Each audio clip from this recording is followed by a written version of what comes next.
Good morning. It's July 15, 2026, and it's still raining here in southern Texas. In Pahrump, Nevada, we got like 4 inches a year, and in the last couple of days, we got 14 inches here in southern Texas. And it's supposed to keep coming for the next few days. We've already got flooding, and pretty tragic, actually. The news. Economists and the UN agencies predict a severe global food crisis emerging within 6 to 12 months, driven by fertilizer shortages and geopolitical conflict.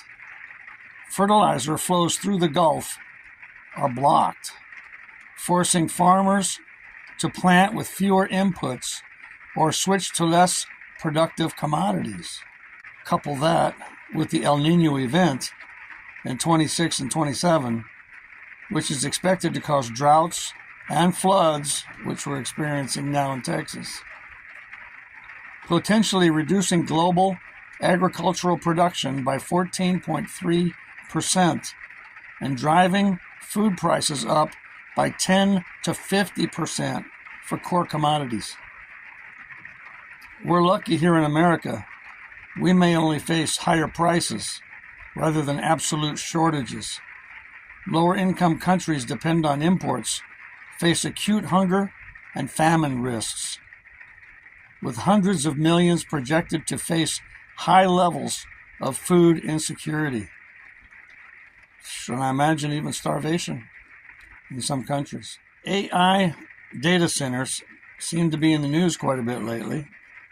One big concern is water overusage and wastewater contamination. A Meta data center contractor in Cheyenne, Wyoming, discharged rare bacteria into wastewater. The Ohio EPA is considering lowering water quality standards to facilitate data center growth. I was going to say, can you believe that? But of course you can. It's what our government does.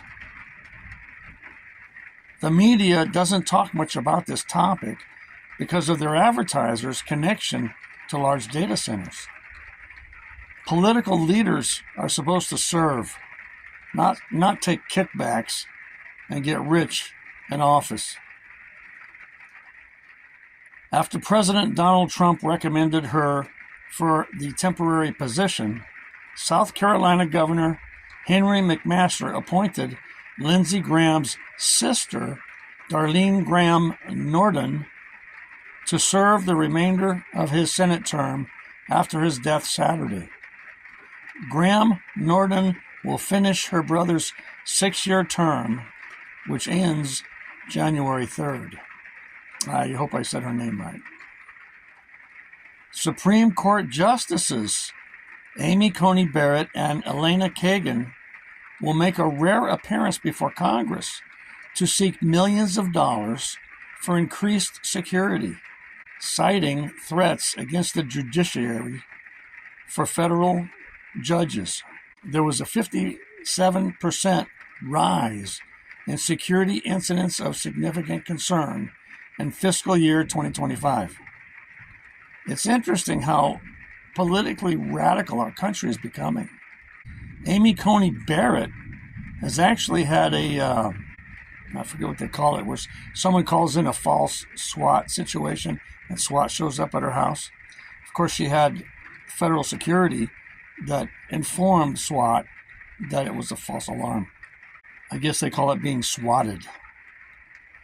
On Tuesday, Trump decided against a proposed 20% toll on cargo transiting the strait. Instead, for trade and investment, he opted for deals with Gulf states while pressing ahead with a blockade targeting only Iranian ships. Trump hosted Iraq's prime minister at the White House Tuesday, who said after that all U.S. forces would leave Iraq by September 30, part of a pivot from military ties to energy and trade. I think he's going to use those guys over in Iran. I don't know. We'll see if there's going to be boots on the ground I'm certain there will be. More than 130 million Americans are under heat alerts this week. A massive heat wave from Los Angeles to Boston, with temperatures running 20 to 30 degrees above normal across the northern plains and the Northeast.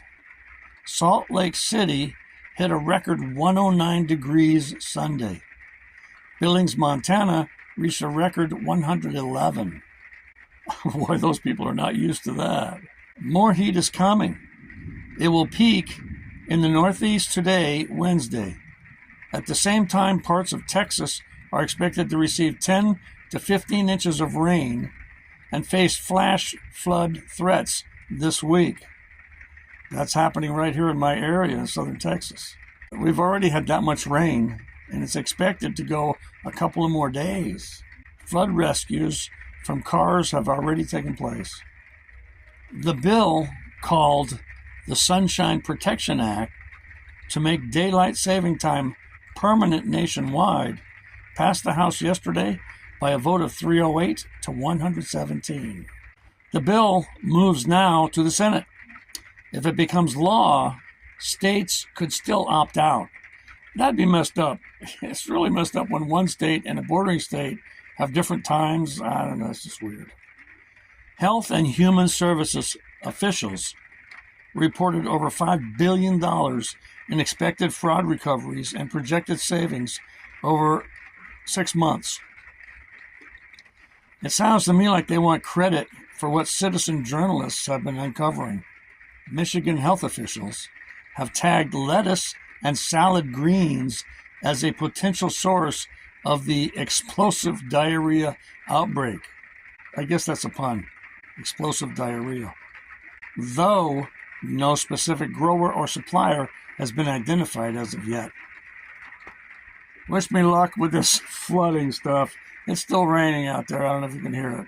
I wish everybody no flooding and don't die in the heat. Drink a lot of water. Don't wait until you're thirsty. It takes a while for your cells to actually assimilate that water. So if you wait until you're thirsty, you may get heat stroke or heat exhaustion first, I guess. But it's not good. So you people in the heat, especially if you're not used to it, your body's not used to it, you need to drink a lot of water. And you people getting the diarrhea thing, you need a lot of water too. You dehydrate when you have diarrhea. So everybody water up. I hope you have a good day. God bless.